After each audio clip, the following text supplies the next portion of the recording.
दोस्तों, कहानी की शुरुआत एक फिशरमैन को दिखाते हुए होती है जिसका नाम था सिरेक्यूस, लेकिन लोग इसे सर्कस कहकर बुलाते थे। सर्कस जब मछली पकड़ने के लिए समुद्र में जाल डालता है तो इसके जाल में एक खूबसूरत सी लड़की फंस जाती है, जिसे देखकर सर्कस काफी हैरान रह जाता है। और जब इस लड़की के पास आकर देखता है तो ये जिंदा होती है, लेकिन पानी में होने की वजह से इस लड़की के लंग्स में पानी भर गया था। इसलिए सर्कस इसे होश में लाने की कोशिश करता है और फाइनली इस लड़की को होश आ जाता है। सर्कस इस लड़की से नाम और एड्रेस पूछता है, लेकिन ये लड़की कहती है कि मुझे कुछ भी याद नहीं है। इस लड़की की कंडीशन ठीक नहीं थी, इसलिए सर्कस इसे हॉस्पिटल चलने के लिए कहता है, लेकिन ये लड़की मना कर देती है। और जब सर्कस ज्यादा जिद करता है तो ये पानी में कूदने की कोशिश करने लगती है। ये देखकर सर्कस इसकी बात मानकर इसे हॉस्पिटल नहीं ले जाता। ये लड़की किसी से भी मिलना नहीं चाहती थी, इसलिए सर्कस इसे अपनी माँ के घर ले जाने का फैसला करता है। दरअसल सर्कस की माँ की डेथ के बाद ये घर एकदम खाली था और आसपास कोई भी घर नहीं था, इसलिए सर्कस इसे वहीं ले जाता है और अपना लंच इस लड़की को देकर अपनी बेटी के पास चला जाता है। सर्कस थोड़ा लेट हो गया था, इसलिए उसकी एक्स वाइफ मोरा उस पर गुस्सा करती है और यहाँ पर हम देख पाते हैं कि मोरा थोड़ी गुस्सैल टाइप औरत है, इसलिए शायद दोनों का डिवोर्स भी हुआ था। सर्कस की एक बेटी भी है जिसका नाम है एनी।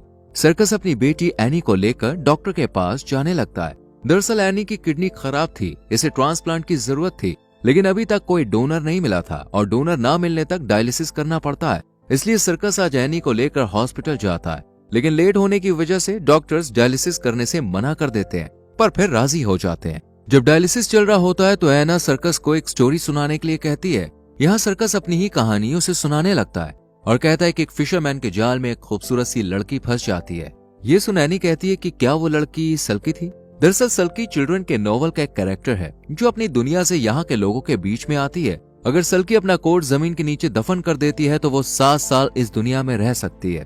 एनी सल्की की कहानी पर बहुत यकीन करती थी, इसलिए वो बड़े ही इंटरेस्ट के साथ सर्कस की कहानी सुनती है, लेकिन सर्कस की स्टोरी अधूरी थी, इसलिए एनी को बिल्कुल भी अच्छा नहीं लगता है। आज नर्स एनी को एक मोटराइज्ड व्हीलचेयर देती है, जिसे देखकर एनी बहुत खुश हो जाती है और सर्कस एनी को लेकर घर आ जाता है, लेकिन अब भी मोरा उसके साथ अच्छा बिहेव नहीं करती और यहाँ पर हमें पता चलता है कि मोरा ड्रिंक भी करती है। खैर, अगले दिन सर्कस उस लड़की से मिलने जाता है और यहाँ पर दोनों के बीच थोड़ी बहुत बातचीत होती है। कुछ देर के बाद सर्कस मछली पकड़ने के लिए जाने लगता है, जिस पर यह लड़की भी साथ चलने के लिए कहती है। सर्कस इसे बताता है कि वहाँ बहुत सारे लोग होंगे, इसलिए तुम नहीं जा सकती हो, लेकिन ये लड़की जिद करके सर्कस के साथ चली जाती है। सर्कस फिशिंग करते वक्त इससे पूछता है कि क्या तुम्हें अपना नाम याद आया। इस पर यह कहती है कि तुम मुझे ऑन्डीन पुकार सकते हो। ऑन्डीन को अपना पास्ट याद था, लेकिन वो अपनी याददाश्त जाने का प्रिटेंड करती है कि जैसे उसकी याददाश्त चली गई है।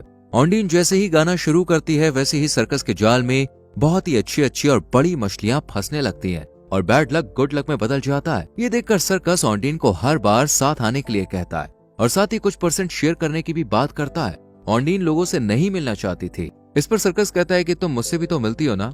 ऑन्डीन कहती है कि तुमसे मिलना मुझे अच्छा लगता है। ये जवाब सुनकर सर्कस को काफी अच्छा लगता है और वो टाउन से बाहर निकलकर ऑन्डीन के लिए कुछ कपड़े खरीदने जाता है। सर्कस को ऑन्डीन का साइज पता नहीं था, इसलिए वो शॉप ओनर के साइज के ही कपड़े खरीद लेता है और कुछ पर्सनल कपड़े चोरी करके यहाँ से ले जाता है। इसके बाद सर्कस अपनी बेटी एनी से मिलने जाता है और यहाँ फिर से वो अधूरी कहानी सुनाने लगता है। सर्कस एनी को बताता है कि वो जो लड़की पानी से निकल कर आई थी उसके पास मैजिक था, वो गाना गाकर मछलियों को अपने पास बुला सकती थी। एनी कहती है कि वो सल्की पानी में रहकर ही एक दूसरे से कांटेक्ट करती है। कुछ टाइम एनी के साथ स्पेंड करने के बाद सर्कस घर आ जाता है और ऑन्डीन के लिए लाए हुए कपड़े उसे दे देता है और पूछता है कि तुम यहाँ पर कब तक रहने वाली हो। ऑन्डीन सर्कस के सवाल का जवाब देते हुए कहती है कि आप मुझे यहाँ कब तक रहने देंगे। ये सुनकर सर्कस कहता है कि मैं तुम्हें जिंदगी भर यहीं रखने के लिए रेडी हूँ। ऑन्डीन को ये सुनकर बहुत अच्छा लगता है। इधर एनी अपनी फादर की बताई हुई स्टोरी को काफी सीरियसली ले लेती है और इस स्टोरी को आगे और डिटेलिंग में जानने के लिए एक लाइब्रेरी चली जाती है और यहाँ स्टोरी के बारे में जानने लगती है। वहीं दूसरी तरफ हम सर्कस को देखते हैं जो कि आज चर्च में कन्फेशन करने के लिए आया था। सर्कस पहले काफी अल्कोहल कंज्यूम करता था, लेकिन 2 साल पहले इसने अल्कोहल छोड़ दी। सर्कस यहाँ की हुई चोरी के बारे में और ऑन्डीन के बारे में सब कुछ सच बता देता है। प्रीस्ट को भी ऑन्डीन की बात सुनकर काफी अजीब लगता है, इसलिए वो सर्कस को टाइम टू टाइम स्टोरी बताने के लिए कहता है। एक दिन एनी सर्कस के घर आ जाती है और स्विमिंग करती हुई ऑन्डीन से मिलती है। दरअसल एनी जानती थी कि सर्कस जरूर उससे कुछ छुपा रहा है, इसलिए वो सच जानने के लिए यहाँ पे आ जाती है और ऑन्डीन से कहती है कि क्या तुम अपनी मैजिकल पावर से मुझे ठीक कर सकती हो। मैं जानती हूँ कि तुम्हारे पास एक कोट भी है, अगर तुम उसे दफना दोगी तो तुम 7 साल और यहाँ पे रह सकती हो। ऑन्डीन को समझ में नहीं आता कि आखिर एनी किस कोट की और कौन सी पावर की बात कर रही है, एनी बहुत ज्यादा बातूनी थी, इसलिए वो ऑन्डीन को कुछ भी बोलने का मौका नहीं देती। इधर हम सर्कस को देखते हैं, जो कि एनी की बताई हुई स्टोरी को जानने के लिए लाइब्रेरी आया था, क्योंकि कहीं ना कहीं सर्कस को शक था कि ऑन्डीन दूसरी दुनिया से आई है।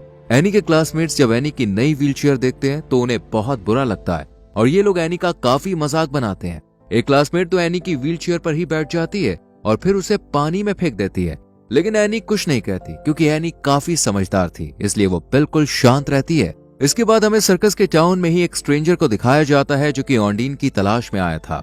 अगले दिन सर्कस ऑन्डीन को फिर से अपने साथ मछली पकड़ने के लिए ले जाता है और यहाँ ऑन्डीन शिप चलाना भी सीखती है और दोनों एक दूसरे की कंपनी को काफी एंजॉय करते हैं। और फिर ऑन्डीन गाना गाना शुरू करती है और सर्कस के जाल में बहुत सारी मछलियां फंस जाती हैं। जो मछलियां नॉर्मल नेट में नहीं आ सकती वो भी आ चुकी थी। इसी बीच कुछ गार्ड सर्कस की शिप चेक करने के लिए आ जाते हैं, जिन्हें देखकर सर्कस ऑन्डीन को छुपा देता है। जाल में इतनी सारी मछलियों को देखकर ये गार्ड्स पूछते हैं कि आखिर तुम इस नॉर्मल सी नेट से कैसे ये मछलियां पकड़ सकते हो। जब ये लोग आसपास चेकिंग करते हैं तो इन्हें नीचे छुपी हुई ऑन्डीन भी मिल जाती है, जिसे देखकर ये लोग सर्कस से सवाल जवाब करने लगते हैं। सर्कस कहता है कि क्या किसी लड़की को लाना जुर्म है। इस पर गार्ड्स के पास कोई भी जवाब नहीं होता है और ये लोग यहाँ से चले जाते हैं। लेकिन सर्कस को डर था कि अब ऑन्डीन के बारे में पूरे टाउन को पता चल जाएगा, क्योंकि ये टाउन बहुत ही छोटा था। यहाँ पर छोटी छोटी बात भी फैल जाती थी। इसलिए सर्कस ऑन्डीन से कहता है कि अब सब लोग तुम्हारे बारे में जान जाएंगे, इसलिए तुम्हें छुपने की कोई जरूरत नहीं है।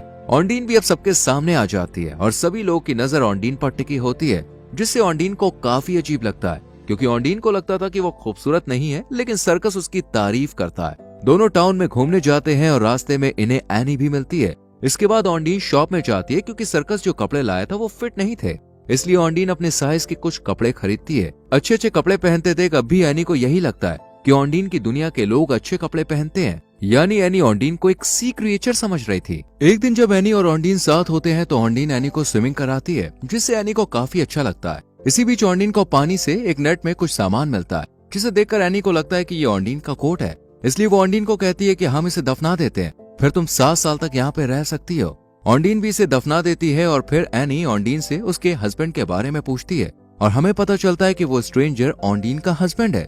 एक दिन टाउन में छोटा सा फंक्शन होता है, जिसमें ऑन्डीन का हस्बैंड भी था। एनी ऑन्डीन की पावर देखना चाहती थी, इसलिए वो पानी में कूद जाती है और ऑन्डीन इसे जल्दी से पानी में कूद कर बचा लेती है। और यहाँ ऑन्डीन को उसका हस्बैंड भी देख लेता है।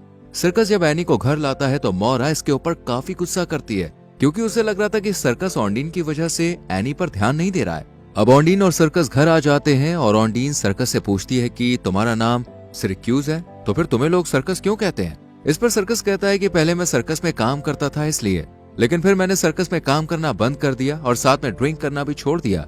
ऑन्डीन के पूछने पर सर्कस स्टोरी बताता है कि एक दिन मौरा और मैं काफी ड्रंक थे, जबकि एनी जमीन पर बेहोश पड़ी रही थी, इसलिए मैंने एनी का ध्यान रखने के लिए शराब छोड़ दी और मैं एक फिशरमैन हूँ, इसलिए मुझे एनी की कस्टडी भी नहीं मिली। दोनों यहाँ पर इमोशनल हो जाते हैं और दोनों इंटीमेट भी होते हैं। ऑन्डीन और अपने रिश्ते के बारे में सर्कस सब कुछ प्रीस्ट को भी बताता रहता है।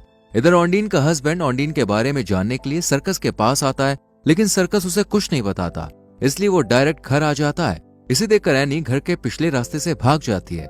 सर्कस ऑन्डीन को ढूंढता हुआ उसके पास आ जाता है और ऑन्डीन कहती है कि काश मैं एनी की बीमारी ठीक कर पाती।